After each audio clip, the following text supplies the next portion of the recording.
मी गणेश यादव या तालुक्यामध्ये राष्ट्रवादी काँग्रेस पक्ष शरदचंद्र पवार या पक्षाचा युवक कार्याध्यक्ष म्हणून काम पाहतोय। खरं तर लहानपणी आपण सर्वांना शाळेमध्ये शिकवलं जायचं की भारत हा कृषी प्रधान देश आहे। या देशाची 72% लोकसंख्या ही शेतीच्या क्षेत्रावरती अवलंबून आहे। शेतकरी हा जगाचा बाप आहे, शेतकरी हा जगाचा पोशिंदा आहे आणि हा शेतकरी अर्थव्यवस्थेतला महत्वाचा केंद्रबिंदू आहे। आणि मग ज्या वेळी या केंद्रबिंदूवरती हल्ला होतो, ज्या वेळी या शेतकऱ्यावर अन्याय होतो, त्यावेळी त्या अन्यायाला वाचा फोडण्याचं काम जर निकम साहेबांच्या सारखा एक शेतकरी पुत्र करत असेल तर इतर लोकांच्या पोटात दुखण्याचं कारण काय, हा माझा प्रश्न आहे। आणि म्हणून परवा जी प्रभूजी बांगर यांनी जी पत्रकार परिषद घेतली आणि त्याच्या माध्यमातून त्यांनी निकम साहेबांवरती जे आरोप केले त्या आरोपांचं खंडन करण्याच्या करता किंवा त्याला प्रत्युत्तर देण्याच्या करता एक कार्यकर्ता या पक्षातला म्हणून ही आमची जबाबदारी आहे आणि म्हणून आपण ही प्रेस आज या निमित्तानं घेतोय। विषय 1 नंबर 1 की त्यांनी एक आरोप करताना खरं तर या ज्या पत्रकार परिषदा होत आहेत याचा मुख्य विषय हा दूध भेसळीचा त्या ठिकाणी आहे। परंतु वेगवेगळ्या नेत्यांच्या माध्यमातून, विरोधकांच्या माध्यमातून सातत्यानं हा विषय बाजूला ठेवून व्यक्तिगत चारित्र्यहनन किंवा व्यक्तिगत बदनामी त्या ठिकाणी नेत्यांची केली जाते आणि म्हणून खरं तर त्याच्यावर प्रकाश टाकण्याच्या करता आपण आज या ठिकाणी उपस्थित झालेलो आहोत।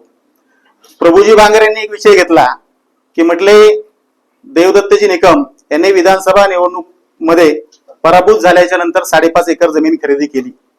अगदी खरं आहे, पत्रकार बांधवांना मला एक सांगायचंय, ही झाली एक बाजू, परंतु आपण देखील त्याची दुसरी बाजू त्या ठिकाणी तपासली पाहिजे की 5.5 एकर जमीन विकत घेत असताना त्यांनी नेमकी जमीन विकली किती याची देखील माहिती आपल्या सर्वांना असणं त्या ठिकाणी गरजेचं आहे। आणि म्हणून मी त्या गावामध्ये सरपंच म्हणून काम केलं आहे, एक कार्यकर्ता म्हणून काम करतो। निकम साहेबांच्या सहवासात गेली अनेक जवळ 20 वर्ष मी काम करतोय, त्याच्यामुळं त्यांच्या बाबतीतली सखोल माहिती मला त्या ठिकाणी आहे। त्यांच्याशी माझी चर्चा देखील झाली की अशा प्रकारे आपली जर व्यक्तिगत बदनामी होत असेल तर त्याला आपण उत्तर त्या ठिकाणी दिलं पाहिजे आणि म्हणून मी काही गोष्टींची माहिती त्यांच्याकडनं करून घेतली। तर आमच्याच नागापूर गावामध्ये त्यांनी 5.5 एकर जमीन खरेदी केली हे आपण सर्वांच्या ऐकिवात त्या ठिकाणी आहे। परंतु त्याच्यामध्ये जवळपास माझ्याकडे यादी आहे की 13 एकर जमीन त्यांनी त्या ठिकाणी विकलेली आहे।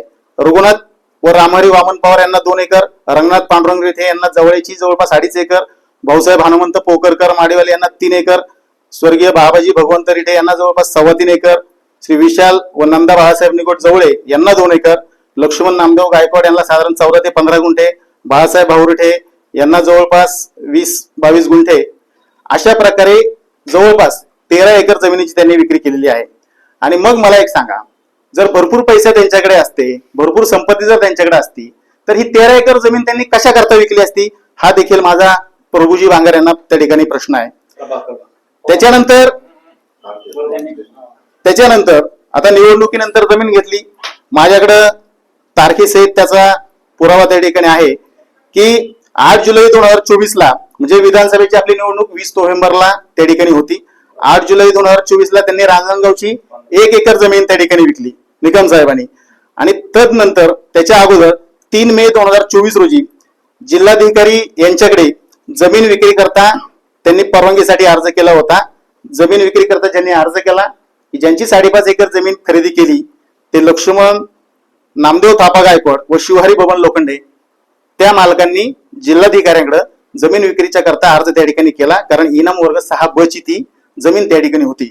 म्हणजे जवळपास विधानसभा निवडणुकीच्या अगोदर 6 महिने ही प्रक्रिया त्या ठिकाणी चालू होती।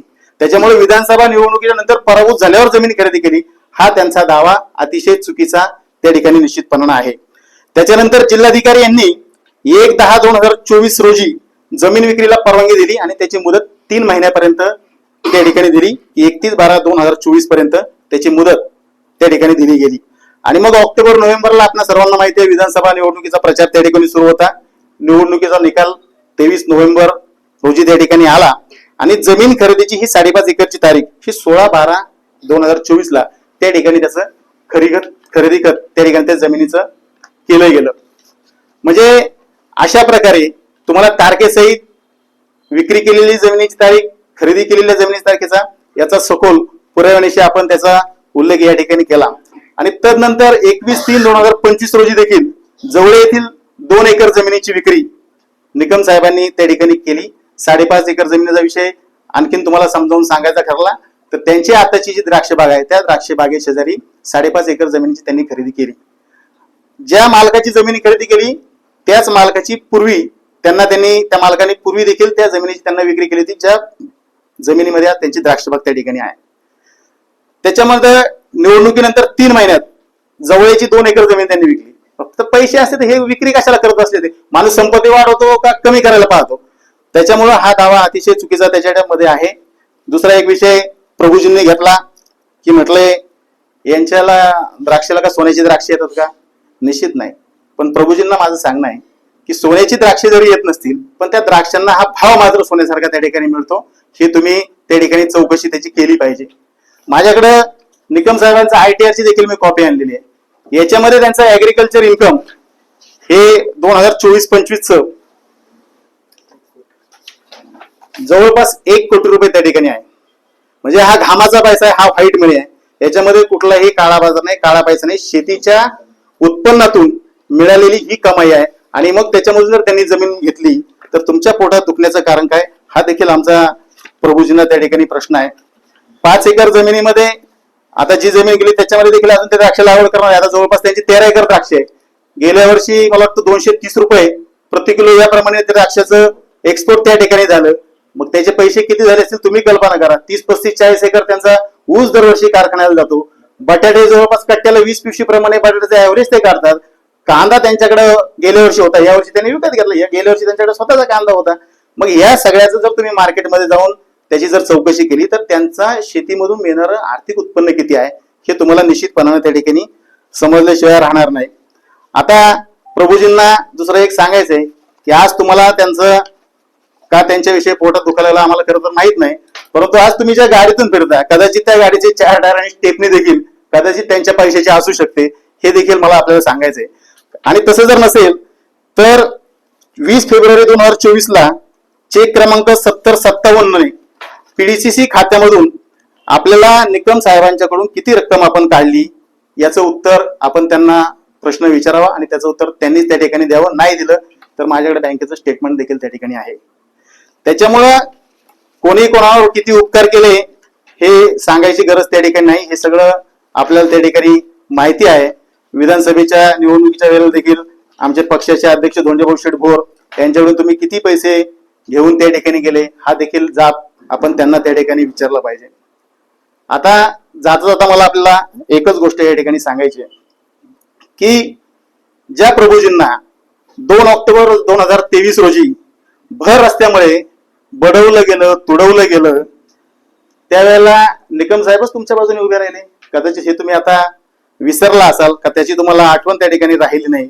त्याच्यामुळे असे सुपारी बहादर हे कितीही ओरडले तरी सर्वांना आता कळून चुकलेलं आहे की सत्य परेशान हो सकता है लेकिन पराजित नाही. आणि कदाचित तुमच्यामध्ये हे काही जे अवगुण आहेत त्याच्यामुळेच कदाचित तुम्हाला त्यावेळेला बडवलं गेलं असावं असा आमचा अंदाज त्या ठिकाणी आहे. तात्पर्य आता या सगळ्यामधून एवढंच आहे की देवदत्त निकम हे शेतकऱ्यांचे नेते म्हणून शेतकऱ्यांच्या अन्यायाला वाचा फोडण्याचं काम करतात. शेतकऱ्यांच्या प्रश्नासाठी सातत्यानं लढा देण्याचं काम करतात.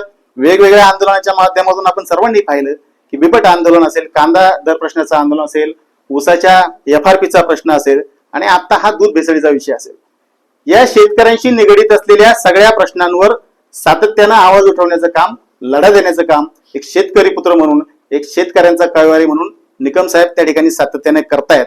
आणि मग कुठेतरी ज्या वेळेला योद्धा रणांगणामध्ये पराभूत होत नाही तेव्हा त्याला बदनाम केलं जातं. अशा पद्धतीनं त्यांचं व्यक्तिगत चारित्र्यहनन करून त्यांची मानहानी करण्याचा हा प्रयत्न आहे. आणि हे 100% ठरवून प्लॅनिंग करून त्यांचं बदनामी त्या ठिकाणी केली जाते. परंतु मला आपल्याला एकच सांगायचंय की काल कोणीतरी तज्ज्ञ म्हटले की भेसळीच्या दुधामुळे काय कुठं कॅन्सर होतो का, तर आपल्याकडे आता AI टेक्नॉलॉजी आहे.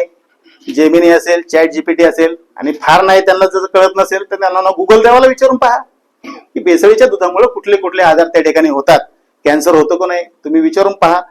त्याच्यामुळं ज्या दूध भेसळीच्या विरोधामध्ये हा लढा उभा केला गेला, त्याचा पाठपुरावा केला गेला आणि सातत्यानं दूध भेसळीच्या प्रश्नावर निकम साहेबांनी आवाज उठवला गेला. त्याच्यामुळं त्याच्यामधून त्यांचं लक्ष विचलित करून तो प्रश्न डायव्हर्ट करायचा, बाजूला तो न्यायचा, असा विरोधकांचा कुटील डाव त्याच्यामध्ये आहे. आणि आपण कुणीही त्याला बळी न पडता आम्ही शेवटपर्यंत निकम साहेबांच्या माध्यमातून, या पक्षाच्या माध्यमातून जनतेसाठी, गोरगरीब शेतकऱ्यांसाठी, सामान्य लोकांसाठी सातत्यानं त्यांचा आवाज बनून लढत राहू, एवढंच मला आपल्याला या निमित्तानं सांगायचंय. कदाचित आपल्या लक्षात आलं असेल की दूध भेसळीचा हा विषय झाल्याच्या नंतर जवळपास पाठीमागच्या 1-2 महिन्यापासून दुधाच्या भावामध्ये देखील जवळपास 2 रुपयाची वाढ त्या ठिकाणी झालेली आहे. आणि नजीकच्या काही दिवसामध्ये आमचा अंदाज आहे की आणखीन 2-3 रुपयाची वाढ दुधाच्या भावामध्ये त्या ठिकाणी होणं अपेक्षित आहे. कारण दूध भेसळीमुळं जे दूध बंद आता झाले, जे भेसळखोर अडकले गेलेत, ते दूध जे आता कमी झालं, त्याच्यामुळं मागणी पुरवठ्याचं जर गणित पाहिलं तर दुधाचे भाव निश्चितपणानं चांगल्या पद्धतीने त्या ठिकाणी वाढतील. आणि आपल्या लढ्याला जसं बिबट आंदोलनाला यश आलं, कांदा दर प्रश्नाला यश आलं, ऊसाच्या FRP एकरकमी देण्याच्या प्रश्नाला यश आलं, तसंच यश आपल्या ह्या दूध भेसळीच्या विषयाला निकम साहेबांच्या माध्यमातून निश्चितपणाने येईल, एवढी खात्री मी आपल्याला या ठिकाणी देतो. धन्यवाद.